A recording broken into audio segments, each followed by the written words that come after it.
हम भगाएंगे, आप जाएं, चलो चलो, जाएं जाएं जाएं, भागे भागे, जाओ जाओ जाओ, भागो भागो भागो। जनाबे स्पीकर साहब, नवाज शरीफ की भी भागने की आदत है, इनकी सिपाहियों की भी भागने की आदत है, हम इनको भगा के रखेंगे। इनका नवाज शरीफ जब जेल में जाता है तो डील करके बाहर भागता है, इसका अपोजिशन तकरीर करता है, वो हाउस से भाग जाता है। तो भागने की इनकी तारीख है, ये अपनी तारीख को तो दोहराएंगे। और आज आपने देखा कि अपने लीडर के नक्शे कदम पे चल के इबाद साहब भी हाउस से भाग गए हैं। जनाब स्पीकर, ये सदके खैरात में सीट्स वाली भी शोर कर रहे हैं। अब ये क़यामत की निशानी नहीं है कि ये सदके खैरात वाली भी शोर कर रहे हैं? हाँ? जनाब स्पीकर, अपोजिशन लीडर ने अपना खिताब किया और उसी अपोजिशन लीडर को मैं उसकी तकरीर पर हर्फ बाय हर्फ जवाब दूंगा। जनाब स्पीकर, इनका वजीर तलाल चौधरी साहब उठते हैं, फ्लोर ऑफ द हाउस उठते हैं और वो कहते हैं कि ऑपरेशन होगा, ऑपरेशन होगा और ऑपरेशन होगा। वजीर दिफा उठते हैं तो वो भी ये कहते हैं कि ऑपरेशन होगा। DGISPR भी अपनी प्रेस कॉन्फ्रेंस में कहते हैं कि ऑपरेशन तो हो रहा है, इनका लीडर जो भी कहे, ये माने या ना माने, हम ऑपरेशन करेंगे। ये तो पहले भी हो रहा है, अभी भी होगा। साहब, मैं अपोजिशन लीडर ने, उन्होंने जो आज हाउस से अपनी तकरीर की दौरान जो गलत बयानी से काम लिया, झूठ का सहारा लिया, फिगर्स को मैनिपुलेट किया, ये इनकी गलती नहीं है जनाब।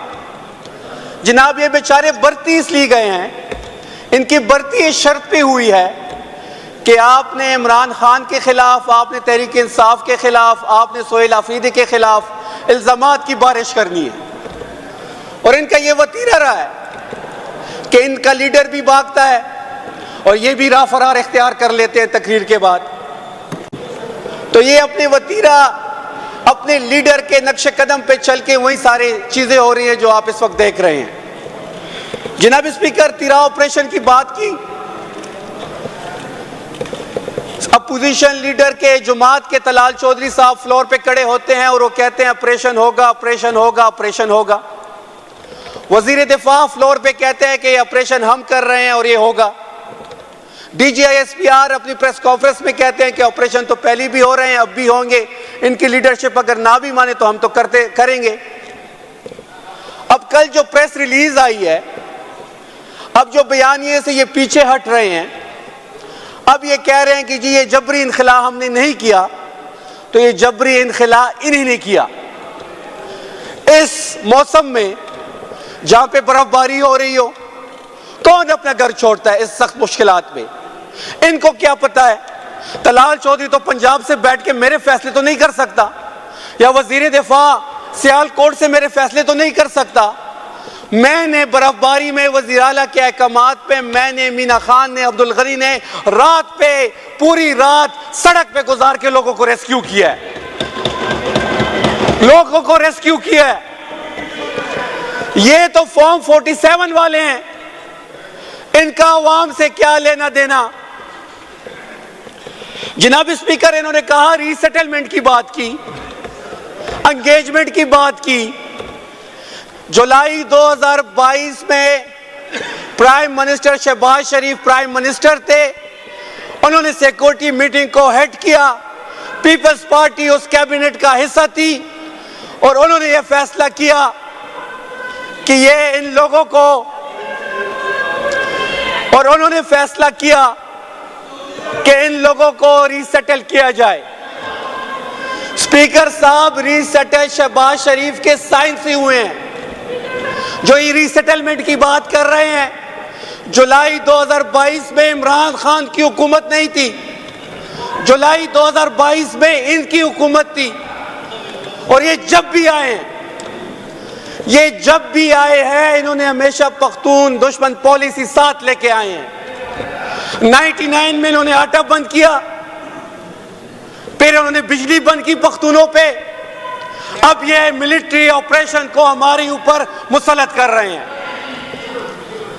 ऑपरेशन इन्हीं लोगों के कहने पे मुसल्लत हुआ, अब ये अपने बयानिए से भाग रहे हैं, हम इनको भागने नहीं देंगे। जनाब स्पीकर, इस तरह शफी जान साहब एक मिनट क्या कह रही हैं?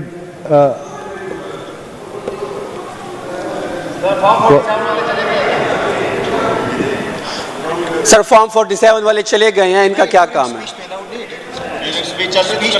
सर मेरी स्पीच खत्म होगी फिर होगा। सेक्रेटरी साहब आप बैठे, मेरी स्पीच खत्म होगी उसके बाद आप काउंट करें। स्पीच खत्म होगा उसके बाद सर। जब हम लोग पकड़ते हैं तो इन्हीं की कॉल आती है कि ये गुड तालिबान है, इनको छोड़ा जाए। तो गुड और बैड का कंसेप्ट भी ये लेके आए हैं, दहशतगर्दी भी ये लेके आए हैं। गुड और बैड तालिबान का कॉन्सेप्ट भी इनकी लीडरशिप लेके आई है। तो ये किस मुंह से ऑपरेशन की और तालिबान की बात करते हैं और पुख्तूनों की बात करते हैं?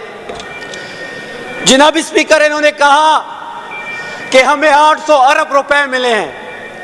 मैं ऑन द फ्लोर कह रहा हूं ये साबित करे कि हमें सीटीटी के मद में 800 अरब रुपए मिले हो।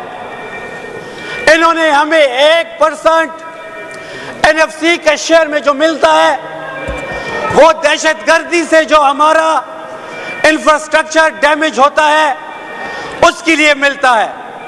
सीटीडी के लिए मेरी हुकूमत ने पहली कैबिनेट में 31 अरब का पैकेज मंजूर किया है जनाब स्पीकर, जिसमें 17 अरब सीटीडी को मिलेंगे, 14 अरब स्पेशल ब्रांच को मिलेंगे। इन्होंने कहा कि जी हमने कबायली जम अजला के लिए फंड्स दिए हैं। इन्होंने हमसे वादा किया कि जब ये अजला जम हो जाएंगे फाटा के अजला खैबर पख्तूनख्वा के साथ, हम आपको हर साल 100 अरब रुपए देंगे। 7 साल हो गए हैं जनाब स्पीकर, 700 अरब रुपए मेरे सूबे का बनता है, अभी तक मुझे सिर्फ 132 अरब रुपए मिले हैं। 568 अरब रुपए इनके जिम्मे हैं। जनाब स्पीकर, ये फ्रांसिक लैब की बात करते हैं।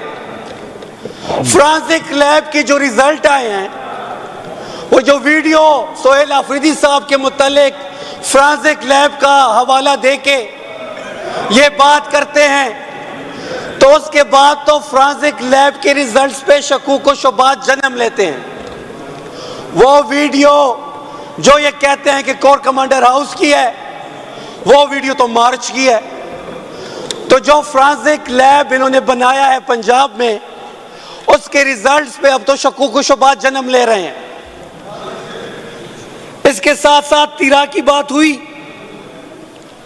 और तिरा के जो पैकेज की ये बात कर रहे हैं। 14 नवंबर को जो कैबिनेट की मीटिंग हुई, उसमें 4 अरब रुपए जो फैसिलिटेशन के लिए रखे गए, वो हमारी जिम्मेदारी है।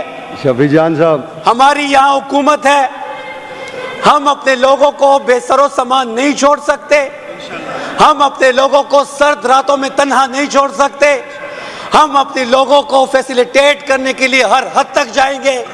ये हमारी जिम्मेदारी है, या हमारी हुकूमत है, या हमारा मैंडेट है, और हम इनको हर चीज फैसिलिटेट करेंगे। जनाब स्पीकर, शफी जान साहब, आपका क्या काम है? आप बैठ जाएं। पराए शादी में अब्दुल्ला दीवाना, अब काउंटिंग करेंगे। पराए शादी में अब्दुल्ला दीवाना। जनाब स्पीकर, पीएचडीपी की बात कर लेते हैं। पीएचडीपी पे हमें सिर्फ 55 करोड़ रुपए खैबर पख्तूनख्वा को मिले हैं, और पंजाब को शफी जान साहब एक मिनट को